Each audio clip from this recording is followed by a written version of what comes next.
오늘 하나님께서 우리에게 주시는 말씀은 로마서 6장 1절부터 11절 말씀인데 우리 한 목소리로 같이 봉독하겠습니다. 그런즉 우리가 무슨 말을 하리요? 은혜를 더하게 하려고 죄에 거하겠느냐? 그럴 수 없느니라. 죄에 대하여 죽은 우리가 어찌 그 가운데 더 살리요? 무릇 그리스도 예수와 합하여 세례를 받은 우리는 그의 죽으심과 합하여 세례를 받은 줄을 알지 못하느냐? 그러므로 우리가 그의 죽으심과 합하여 세례를 받음으로 그와 함께 장사되었나니 이는 아버지의 영광으로 말미암아 그리스도를 죽은 자 가운데서 살리심과 같이 우리로 또한 새 생명 가운데서 행하게 하려 함이라. 만일 우리가 그의 죽으심과 같은 모양으로 연합한 자가 되었으면 또한 그의 부활과 같은 모양으로 연합한 자도 되리라. 우리가 알거니와 우리의 옛사람이 예수와 함께 십자가에 못 박힌 것은 죄의 몸이 죽어 다시는 우리가 죄에게 종 노릇하지 아니하려 함이니 이는 죽은 자가 죄에서 벗어나 의롭다 하심을 얻었음이라. 만일 우리가 그리스도와 함께 죽었으면 또한 그와 함께 살 줄을 믿노니 이는 그리스도께서 죽은 자 가운데서 살아나셨음에 다시 죽지 아니하시고 사망이 다시 그를 주장하지 못할 줄을 알미로다. 그가 죽으심은 죄에 대하여 단번에 죽으심이요 그가 살아계심은 하나님에 대하여 살아계심이니 이와 같이 너희도 너희 자신을 죄에 대하여는 죽은 자요 그리스도 예수 안에서 하나님께 대하여는 살아있는 자로 여길지어다. 아멘.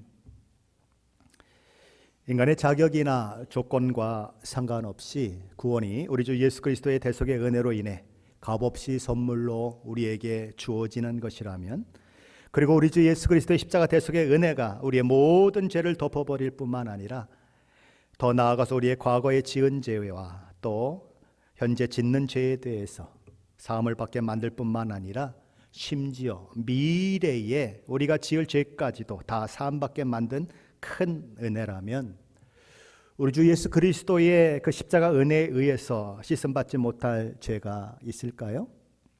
그 은혜에도 불구하고 구원받지 못할 만큼 악독한 죄인이 세상에 있을 수 있을까요? 없습니다.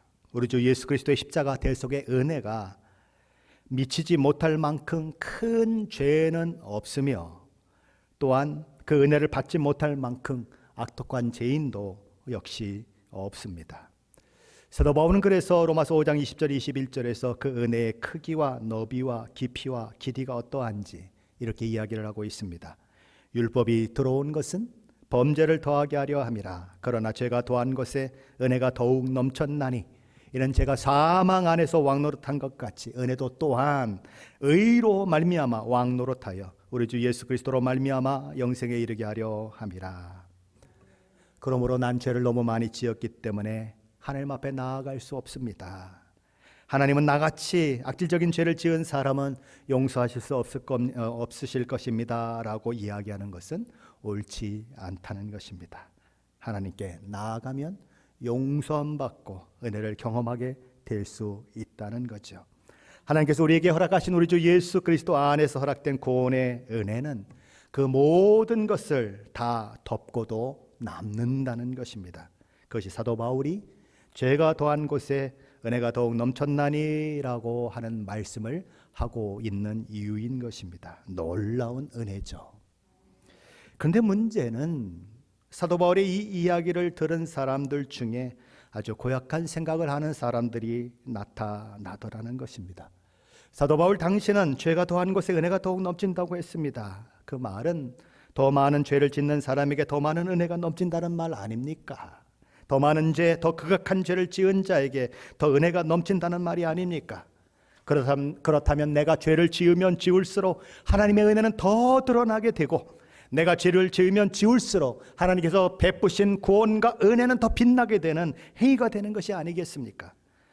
마치 무한 리필하는 것처럼 죄 지으면 또 은혜가 채워지고 죄 지으면 또 은혜가 채워지고 더 많은 죄를 지으면 더 많은 은혜가 채워지니 그것이야말로 정말 놀라운 일이 아니겠습니까? 그러니 내가 하나님 앞에 죄를 짓고 또 짓는 것은 오히려 하나님의 은혜를 더 잘 드러내는 결과를 만들어내는 것 아닙니까? 라고 이야기하는 사람들이 나타나더라는 것입니다. 그래서 사도 바울은 로마서 6장 1절에서 이런 말씀을 하고 있는 것입니다. 6장 1절인데 우리 함께 다시 읽어봅니다. 그런즉 우리가 무슨 말을 하리요? 은혜에 더하게 하려고 죄에 거하겠느냐? 은혜를 더 받겠다고 죄에 뒹굴어서 되겠느냐?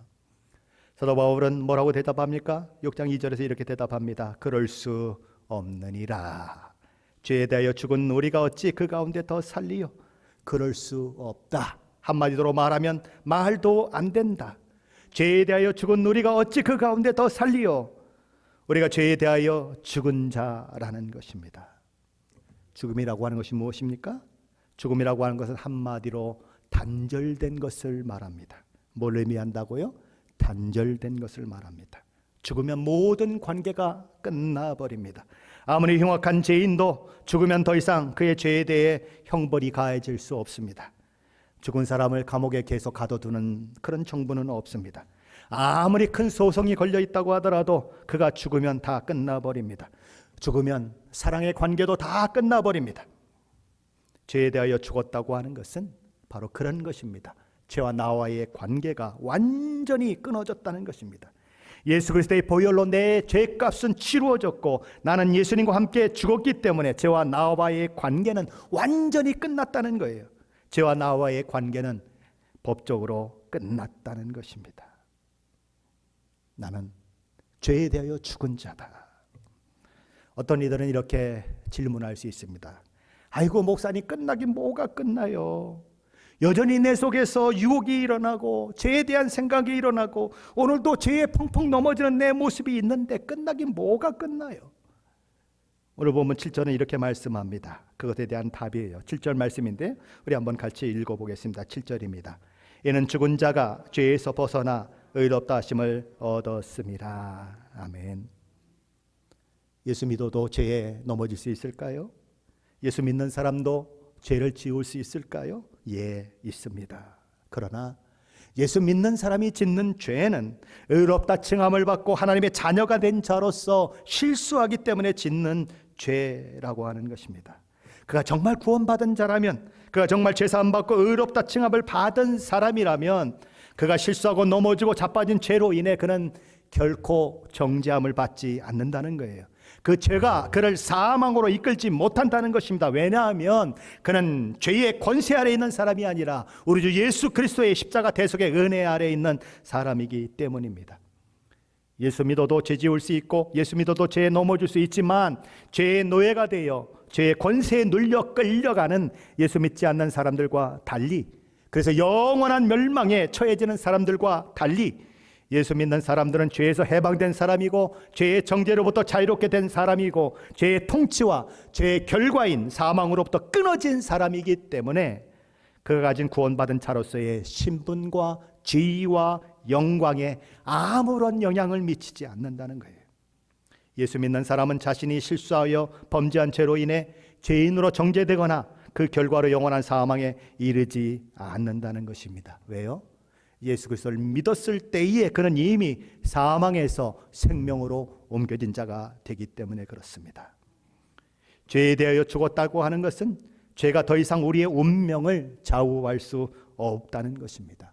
죄의 삭은 사망인데 죄가 이미 예수 그리스도 안에서 해결됐기 때문에 죄는 더 이상 저와 여러분을 사망으로 이끌어갈 수 없다는 거예요. 우리가 죄에 대해서 죽었다는 것은 또 무엇을 의미하는 것일까요? 그것은 우리가 그리스도와 함께 죽음으로 죄에 대하여 죽었기 때문에 기계적으로 혹은 자동적으로 죄를 짓지 않게 될 것이며 하나님의 말씀에 순종하게 될 것이라고 이야기하는 것이 아니라는 것입니다. 사도 바울은 이렇게 말하고 있지 않습니다. 여러분은 그리스도 안에서 모든 죄에 대해 죽었고 그리스도 안에서 하나님에 대해 살았기에 제가 굳이 여러분에게 무언가를 하라고 명령할 필요가 없습니다. 따로 하나님의 말씀에 순종해야 한다고 이야기할 필요도 없습니다. 죄에 대하여 죽었기 때문에 여러분은 자동적으로 죄를 짓지 않게 될 것이고 또한 여러분은 하나님에 대해 살아있기 때문에 자동적으로 하나님을 섬기게 될 것입니다 라고 사도 바울은 말하고 있지 않다는 거예요. 오히려 이렇게 말하고 있는 것입니다. 여러분은 죄에 대하여 죽었습니다. 그러니 여러분은 죄에 대하여 죽은 자로 여기십시오. 그 사실을 받아들이고 살라는 거예요. 여러분은 하나님 앞에서 산 사람들입니다. 그러니 스스로 하나님 앞에서 살아있는 자로 여기십시오. 그리고 이제 하나님께서 여러분을 구원하셔서 이루고자 하시는 목적에 합당한 자가 되어 가십시오 라고 이야기하고 있는 것입니다. 그것이 오늘 본문을 통해 사도 바울이 하고 싶은 이야기인 것입니다. 사도 바울은 죄에 대하여 죽은 우리가 어찌 그 가운데 살리요 라고 말하고 있습니다. 죄에 대하여 죽은 자는 어떤 자입니까? 사도 바울은 죄에 대하여 죽었기 때문에 죄와는 전혀 상관없는 사람이고 눈꽃만큼도 죄를 짓지 않는 사람이다, 그런 사람이 되었다라고 이야기하고 있지 않고 그 가운데 더 살 수 없는 사람이 되었다라고 말합니다. 죄에 대하여 죽은 자는 죄 가운데 더 살 수 없다는 것입니다. 한번 회심하면 더 이상 죄를 짓지 않는다라고 가르치는 사람들이 종종 있습니다. 완전주의자들이라고 불리우는 자들이 그렇게 가르칩니다. 하지만 사도 바울은 지금 그런 완전주의자들이 하는 주장을 하고 있는 것이 아닙니다. 사도 바울은 뭐라고 얘기합니까? 죄에 대하여 죽은 우리가 어찌 그 가운데 더 살리요라고 이야기하고 있습니다. 어찌 그 가운데 살리요. 죄와 어찌 리빙 투게더 하리요 라고 이야기하고 있습니다. 죄에 대하여 죽은 우리는 부부가 살림을 차리고 같이 살듯이 죄와 살림을 차리고 같이 살지 못한다는 것입니다. 죄에 빠져서 죄를 즐기며 죄 안에 털퍼덕 주저앉아서 죄가 좋다 그러고 살 수 없다는 거예요.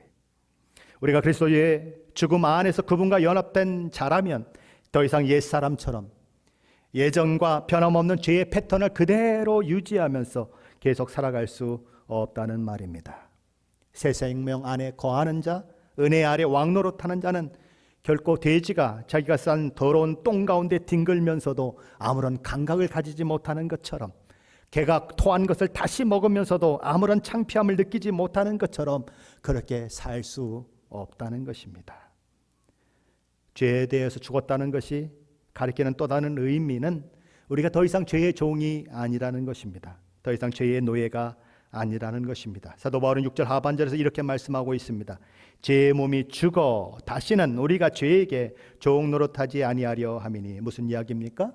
거듭난 사람도 새 사람 된 사람도 죄악된 태도나 행동에 일시적으로 빠질 수 있습니다. 하지만 죄가 주인이 되어 저와 여러분을 종으로 부리듯 그렇게 할 수 없다는 것입니다. 죄가 우리의 삶을 온통 지배해버리는 그런 일들이 일어날 수 없다는 것입니다. 그렇다면 우리는 언제 죄에 대해서 죽었습니까? 언제 죄에 대해서 죽었기 때문에 그런 일들이 일어납니까? 어떻게 죄에 대해서 죽었습니까? 오늘 먼저 본문 3절과 4절 말씀인데 함께 읽어봅니다. 3절 4절 말씀입니다. 무릇 그리스도 예수와 합하여 세례를 받은 우리는 그의 죽으심과 합하여 세례를 받은 줄을 알지 못하느냐. 그러므로 우리가 그의 죽으심과 합하여 세례를 받음으로 그와 함께 장사되었나니 이는 아버지의 영광으로 말미암아 그리스도를 죽은 자 가운데서 살리심과 같이 우리로 또한 생명 가운데서 행하게 하려 함이라. 아멘. 여기 세례에 대한 얘기가 나옵니다. 예수님은 누가복음에서 십자가 죽으심을 앞두고 십자가에서 죽으시는 것을 가리켜서 내가 받을 세례가 있다라고 말씀하셨습니다. 누가복음 12장 50절 말씀입니다. 나는 받을 세례가 있으니 그것이 이루어지기까지 나의 답답함이 어떠하겠느냐. 마가복음 10장에 보면 세베대의 아들 야고보와 요한이 주께 나와 선생님, 주의 영광 중에서 우리를 하나는 주의 우편에 하나는 좌편에 앉게 하여 주옵소서라고 요청하고 있는 사건이 기록되고 있는데 예수님은 그런 그들에게 이렇게 대물으셨습니다. 마가복음 10장 38절 말씀이죠. 너희는 너희가 구하는 것을 알지 못하는도다. 내가 마시는 잔을 너희가 마실 수 있으며 내가 받는 세례를 너희가 받을 수 있느냐. 예수님이 마시는 잔이 무엇입니까? 예수님이 받아야 할 세례가 무엇입니까? 예수님이 십자가에 못 박혀 죽는 것을 가리킵니다. 세례는 죽는 것을 상징하는 것입니다. 너희가 나와 함께 십자가에 죽을 수 있느냐라고 묻고 있는 것입니다. 그러므로 오늘 본문 로마서 6장 3절과 4절의 세례는 죽는 것을 가리킵니다. 누구와 함께? 예수님과 함께 죽는 것을 가리킵니다.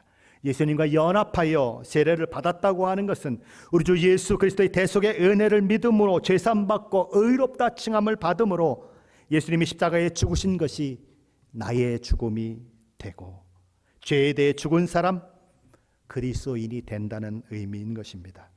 예수님과 연합된 우리는 주님과 함께 죽은 자요 장사 지냄받은 자요 죄의 통치와 죄의 지배에서 벗어난 새 생명을 받은 자로 새로운 생명을 가진 자로 살아가게 된다는 것입니다. 우리는 그것을 상징적으로 물세례를 통해서 그렇게 세례를 베풀고 있습니다.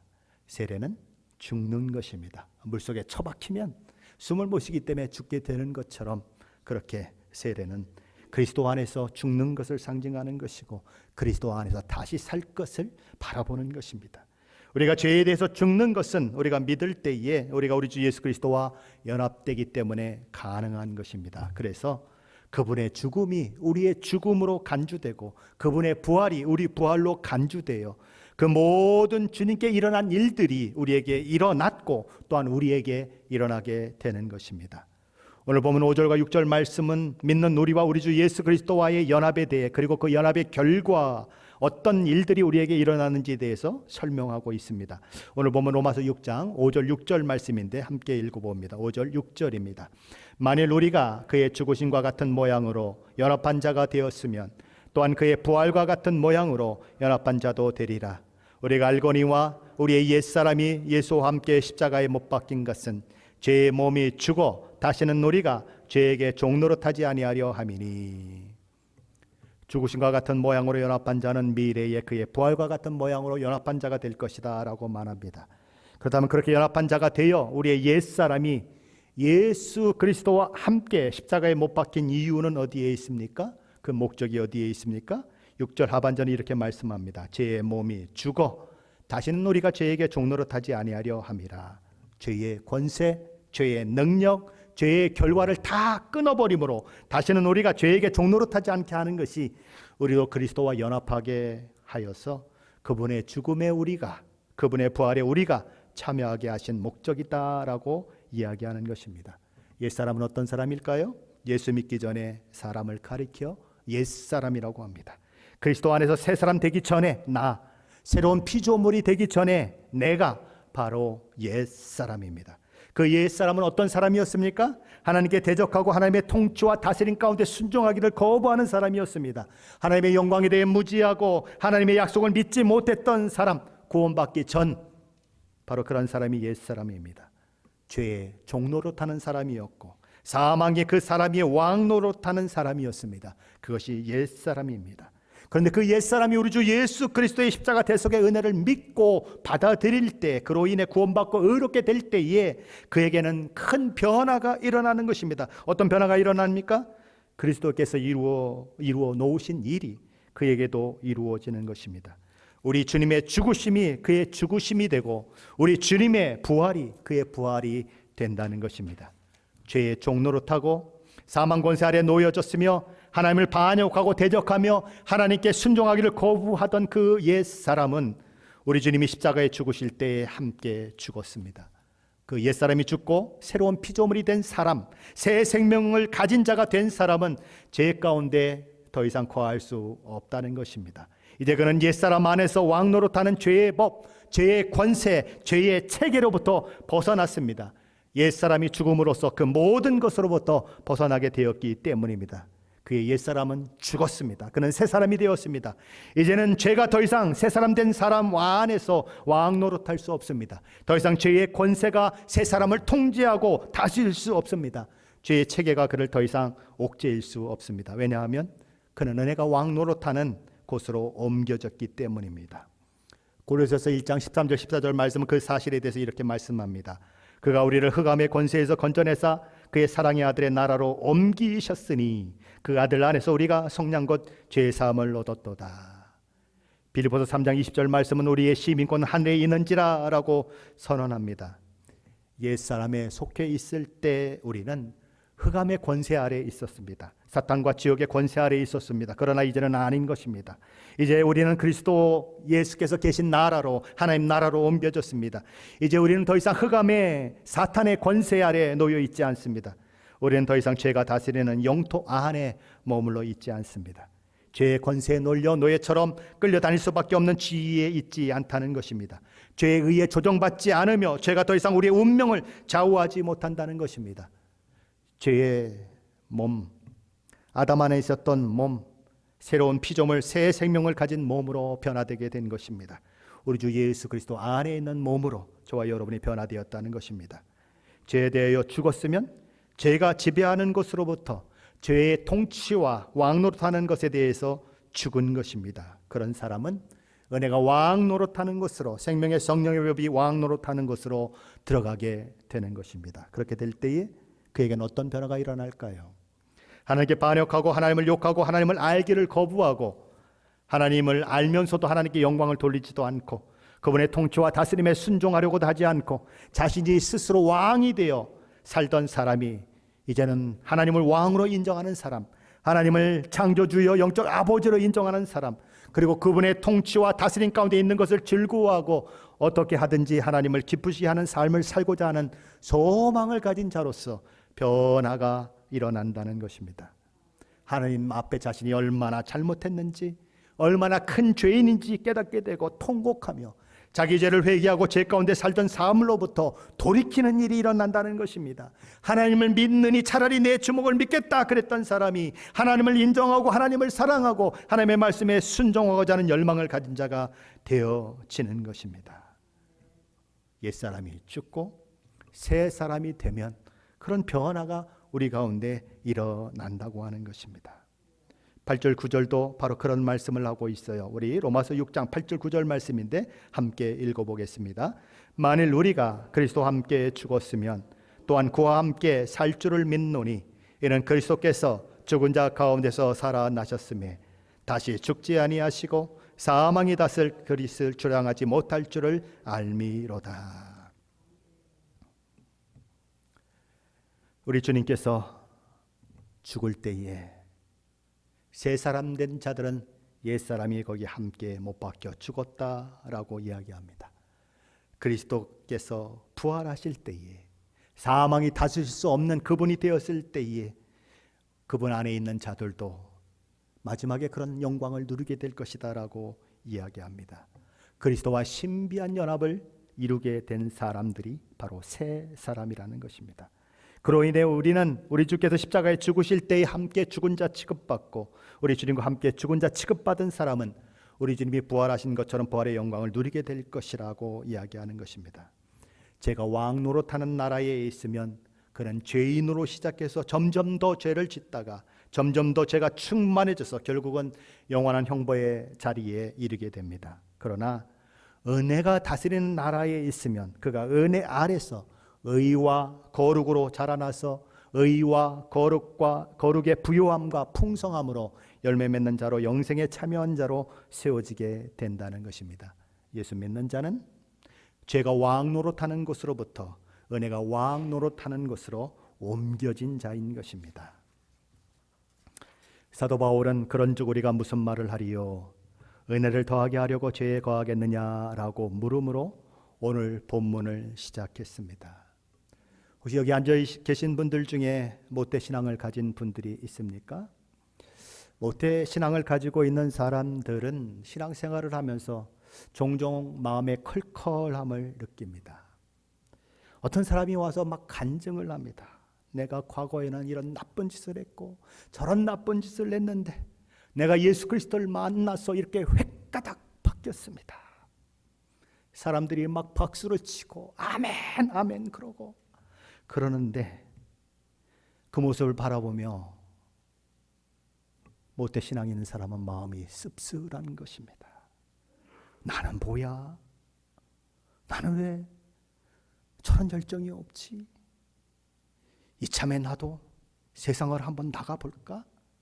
가서 타락해서 마음껏 죄를 짓고 그러고 그냥 마음껏 살다가 나도 저 사람처럼 획가닥 바뀌어가지고 하나님이 나를 획가닥 변화시키셨습니다. 하나님의 은혜입니다. 그럼 사람들이 막 아멘 아멘 하고 그럼 나도 유명해지고 그럴 텐데 이게 뭐야 밋밋하게 예수 믿는 것 같지도 않고 그렇다고 예수 안 믿는 것도 아니고 그런 컬컬함이 있을 수 있다는 거예요.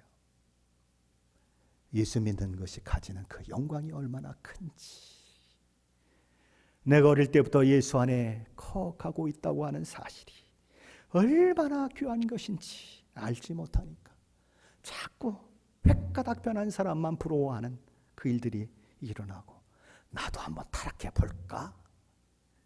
나도 한번 그냥 그런 짓들을 한번 해볼까? 그래서 종종 그 밖으로 나가는 사람들이 있어요. 누가복음 15장에 보면 아버지의 재산을 미리 상속해 달라고 우겨서 재산을 상속받아 다 팔아 돈으로 만들어 가지고는 먼 나라에 가서 허랑방탕하게 살다가 결국 모든 돈을 다 탕진하고 그야말로 죽은 고생을 하다가 결국 아버지께로 다시 돌아온 둘째 아들에 대한 이야기가 나옵니다. 그가 아들로 다시 맞아들여지고 그의 아들의 권세와 지위가 다 회복된 것은 전적인 아버지의 은혜입니다. 아버지의 다함이 없는 사랑입니다. 아들이 한 것이라고는 뭐가 있어요? 아버지 욕되게 한 것밖에 없어요. 아버지 재산을 말아먹은 것밖에 없습니다. 그렇다면 이 돌아온 탕자가 이제부터는 어떻게 살아야 할까요? 아버지께서 내게 은혜를 베풀어 아들의 지위와 영광을 다시 회복시켜 주시고 이렇게 반갑게 맞이해 준 것을 보니까, 어이고 내가 또 나가서 또 방탕하게 생활하면 아버지가 또 은혜를 베풀어 주실 것 아닌가? 나가서 또 허랑방탕하게 살자, 그래야 할까요?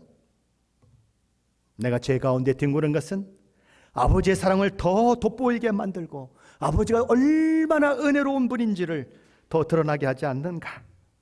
그러니 내가 나쁘게 살면 살수록, 나가서 나쁜 짓을 하면 할수록 아버지를 더 드러내는 사람이니 나는 효자지, 나는 효자지, 그런다면 될까요? 만일 탕자가 그렇게 한다면 은혜를 모르는 사람이요 나쁜 놈입니다. 은혜 받은 자라면 그 은혜 받은 자로서 삶이 드러나야 마땅하다는 것입니다. 사도 바울은 오늘 보면 10절 11절에서 그것을 강조하고 있어요. 오늘 보면 6장 10절 11절 말씀인데 함께 읽어봅니다. 그가 죽으심은 죄에 대하여 단번에 죽으심이요 그가 살아계심은 하나님께 대하여 살아계심이니 이와 같이 너희도 자신을 죄에 대하여는 죽은 자요 그리스도 예수 안에서 하나님께 대하여는 살아있는 자로 여길지어다. 죄에 대하여는 죽은 자요 하나님께 대하여는 산 자라고 하는 것을 마음에 늘 명심하고 하루하루를 살아가라고 사도 바울은 이야기하고 있습니다. 이런 예를 한번 들어보십시다. 어느 거지가 있었습니다. 그는 거지일 뿐만 아니라 병들어서 길거리에 버려진 사람처럼 거적대기 위에 누워 있어야 했던 사람입니다. 그런데 어떤 사람이 그를 불쌍히 여겨서 데려와서 다 씻기고 새 옷을 입히고 병원에 입원시켜서 병을 고쳐 주었습니다. 그리고 자기 집에 함께 살게 했습니다. 자, 그런데 이 거지가 만일 이런 생각을 한다면 어떨까요? 내가 길바닥에 누워서 병들어서 벌벌 떨고 있을 때 그가 나를 씻어주고 공짜로 나에게 새 옷을 입혀주지 않았는가? 그러니 내가 이 새 옷을 다시 갈기갈기 찢어버리고 다시 길가에 가서 앉아버린다면 그는 분명 더 좋은 옷을 입혀주겠지? 그러면서 자기 새 옷을 다 찢어버리고 길거리에 나아가 다시 뒹굴고 있다면 어떻게 해야 할까요? 물론 그를 불쌍히 여겼던 사람이 그를 다시 불쌍히 여길 수 있습니다. 원래 거지가 자기가 내세울 것이 있어서 사랑한 것이 아니고 그냥 긍휼을 베푸는 것이니까 그에게 긍휼을 베푸던 사람이 또 긍휼을 베풀어 줄 수 있습니다. 그래서 그가 다시 또 집으로 돌아오고 그가 다시 또 새 옷을 찢어버리고 길가에 내려앉고 그런다면 거지에게는 뭐가 남을까요? 거지가 만들어낼 수 있는 것은 뭘까요? 새 옷 입었다가 찢었다가 또 새 옷 입었다가 찢었다가 하는 것밖에는 만들어낼 것이 없습니다. 그 이유가 있어야지요. 그렇죠? 그 이유에 뭐가 있어야죠. 새 옷을 입고 들어와서 그 집의 양자가 되었다면 그것이 얼마나 큰 은혜인 줄 알고 공부도 하고 친구들과 사귀고 나중에 연애도 해서 시집장가도 가고 그 이전과 다른 훌륭한 사람이 되어야 마땅하지 않습니까? 근데 그냥 찢고 다시 가고 찢고 다시 가고 그것만 반복하고 있다면 얼마나 바보 같은 짓입니까? 얼마나 미친 짓입니까? 남의 이야기 같습니까? 혹시 저와 여러분은 그러지 않습니까? 저와 여러분의 매일 주일마다 기도할 때에 뭐라고 기도합니까? 하나님, 한 주간도 하나님의 뜻대로 살지 못했습니다. 나를 용서해 주십시오. 그 기도 혹시 안 해본 사람이 있습니까? 다 하고 있어요. 그것이 정말 진심으로 하나님 앞에 하는 기도라면 하나님이 받으실 것입니다. 근데 그게 아니고 그냥 일주일 내내 내 마음대로 살다가 그냥 죄 가운데 풍퍼짐하게 그냥 주저앉아서 죄를 짓다가 나와가지고는 하나님 또 잘못했습니다. 나 용서해 주세요. 그러고 나가서는 또 그냥 그렇게 죄 가운데 그냥 뒹굴고 살다가 다시 와서 하나님 나 용서해 주세요. 십자가로 나 용서해 주세요라고 그렇게 얘기한다면 이 거지와 뭐가 달라요? 뭐가 남겠어요? 하나님이 그러려고 저와 여러분을 구원하셨을까요? 아닌 거죠. 출애굽한 이스라엘 백성들도 그랬다는 것입니다. 그들은 유월절을 행한 후에 단번에 구원받아 애굽을 탈출했습니다. 애굽의 군사들이 그들을 쫓아오고 앞에는 홍해가 있지요. 진퇴양난에 처해 있을 때 하나님은 홍해를 가르시고 그들을 맨 땅처럼 그 홍해 바다를 건너게 하셨습니다. 애굽 군대들은 따라 들어오다가 벽으로 서 있던 바다가 하나로 합쳐지는 바람에 다 멸절했습니다. 갈라졌던 홍해가 다시 합쳐짐으로써 애굽과 이들이 나온 세상은 완전히 갈라졌어요. 그들은 과거에 애굽에 살던 사람이었지만 지금은 애굽에서 나온 사람이 되어 있는 것입니다. 그럼 어떻게 살아야 해요? 애굽으로부터 구원받았다면, 자유의 몸이 되었다면 자유를 주신 하나님을 위해서 살아야 하지 않겠습니까? 오랫동안 감옥에 갇혀 있다가 밖으로 자유인이 되어 나왔다면 자유인에 걸맞는 모습으로 살아내야 하지 않겠습니까? 오랫동안 남의 종살이 하다가 남북전쟁에 의해서 노예 해방이 되었다면 더 이상 노예가 아니라 자유민이라고 하는 생각을 가지고 그 책임과 의무를 다하며 자유인이 가진 그 놀라운 특권을 누려야 하지 않겠습니까? 그런데 노예에서 해방되었는데도 여전히 노예 근성이 있어서 주인만 보면 그냥 무서움에 벌벌벌 떨고 그럴 수 있다는 거예요. 초창기에 우리 노예에서 해방된 사람들이 그랬어요.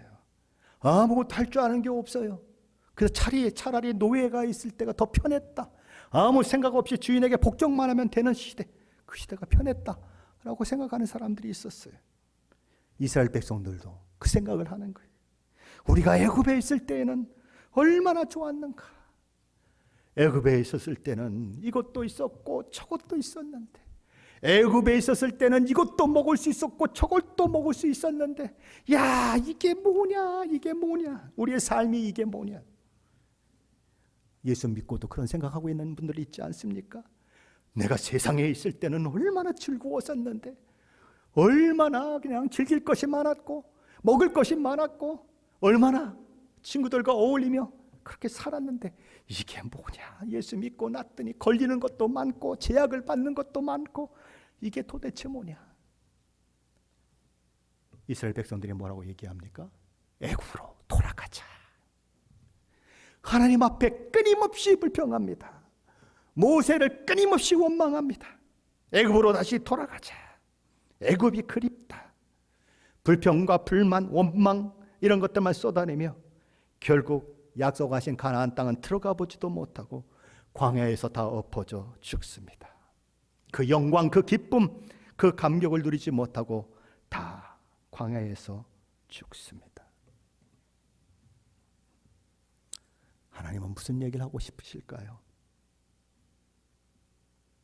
애굽으로부터 나왔다면 애굽으로 돌아갈 방법은 없다. 그래, 나를 원망해도 좋다. 애굽을 그리워해도 좋다. 그러나 애굽은 이미 너의 세상이 아니다. 끊어졌다. 그렇게 애굽이 그리우니? 그렇게 애굽이 사랑스럽니? 그러나 못 들어간다. 너희가 광야에서 죽어 자빠지는 한이 있어도 애굽으로는 다시 못 들어간다. 하나님이 광야 사건을 통해서 말씀하고 있는 거예요. 은혜를 받았으니 죄 가운데 더 가하겠다고요? 하나님은 말씀하십니다. 아니다. 죄에 대해서 죽은 우리가 어찌 더 죄 가운데 살리요? 그럴 수 없다. 과거로 되돌릴 수 없다. 이미 구원받았고 하나님의 자녀가 됐으면 과거로 되돌아갈 수 없다. 끝까지 고집하고 그저 그냥 과거를 그렇게 그리워하고 과거를 생각한다면 광야에서 엎어진 이스라엘 백성들처럼 내가 너를 죽여서라도 그 짓 못하게 만들고 과거로는 돌아가지 못하게 만들겠다. 하나님이 하시는 거예요. 시간을 되돌릴 방법은 없습니다. 구원받기 전으로 되돌아갈 방법은 없어요.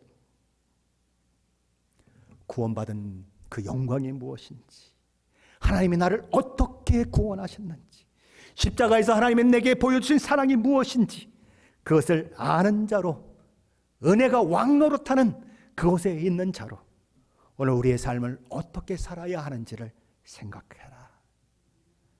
그저 애굽에서 먹던 고기, 애굽에서 그냥 아무 생각 없이 얻어먹고 아무 생각 없이 일하던 것, 그게 뭔데요? 종으로 사는 거 아니에요? 노예로 사는 거 아니에요? 그게 그리워요? 자유라고 하는 것, 죄에서 자유를 얻었다고 하는 것이 얼마나 큰 것인 줄 알지 못하고 죄 가운데 살고 죄의 노예가 되어서 그렇게 살다가 가는 인생을 그리워하는 것처럼 우리 안에도 그럴 수 있다는 것입니다. 모태신앙을 가진 자들이 종종 그런 생각을 가지죠. 하나님 앞에 있으면서도 그 영광의 크기를 알지 못하는 사람들, 마치 집안에 있는 탕자처럼 아버지가 나에게 해준 게 뭐가 있어요? 아버지와 함께 살고 있다고 하는 것이 얼마나 큰 것인 줄 알지 못하고 한다는 소리가 염소 한 마리도 나한테 대접해 주시지 않고는 탕자로 돌아온 자를 위해서는 송아지를 잡고 친구를 부르고 잔치를 하고 이게 말이 됩니까? 라고 이야기하는 집안에 있는 탕자처럼, 집탕처럼 그렇게 믿음 생활을 하는 사람들이 있을 수 있어요. 돌탕입니까? 집탕입니까? 하나님 우리에게 무엇을 주셨는가 확인하라는 것입니다. 너희는 죄에 대하여 이미 죽은 자다. 그리스도의 안에서 하나님께 대하여는 살아있는 자로 여기고 그분 앞에서 살아라. 하나님이 너를 왜 구원하셨는지, 무엇 때문에 구원하셨는지, 하나님이 아들 예수 그리스도를 십자가에 못 박기까지 너를 구원하기를 기뻐해서 너를 통하여 무엇을 이루길 원하시는지, 너의 지위와 특권과 명예가 무엇인지 아는 자로 살아라. 되는 대로 살지 말고 아무렇게나 살지 말고 세상 사람들이 즐거워하는 그것 그렇게 바라오며 그것을 가지지 못해서 안달복달하고 그냥 매일 고민하고 살지 말고 예수 믿는 자의 영광을 아는 자로 살아내라. 종국적인 구원의 날을 바라보며 이 땅에서 하나님인 자녀에 걸맞는 자로, 그 신분에 걸맞는 자로 살아내라. 거지처럼 매일 새우 찢어버리고 또 가서 나뒹굴고 새우 찢어버리고 또 나뒹굴고 그냥 평생 그것밖에 하지 않는 그런 자가 아니라 조금 훌륭해져라. 하나님의 영광을 아는 자녀로, 하나님을 믿는 자의 그 영광이 무엇인지 아는 자로 살아내거라. 오늘 본문을 통해서 사도 바울이 저와 여러분에게 하는 말씀이에요. 은혜를 더하게 하려고 죄에 거하겠느냐? 그럴 수 없느니라. 은혜가 무엇인 줄 알면 그럴 수 없습니다. 날마다 하나님 앞에 내가 죄에 대하여 죽은 자다. 어떻게 죽었는가? 어떻게 죽게 되었는가? 확인하십시오. 그 일을 위해 하나님이 어떠한 희생을 치루었는가 확인하십시오. 그리고 그 일을 통해 우리에게 주어진 그 놀라운 영광이 무엇인지, 은혜가 무엇인지를 확인하십시오. 그리고 마지막 부활하신 주님처럼 부활의 영광을 가지고 하나님 앞에 설 그날을 바라보며 매일매일 순리의 길을 걸어가십시오. 그것이 저와 여러분을 구원하신 하나님의 놀라운 구원의 목적입니다. 그 길을 걸어 우리 주님 앞에 놀라운 상급을 받아 누리시는 귀한 일들이 저와 여러분 가운데 있으시기를 예수 그리스도 이름으로 간절히 축원합니다.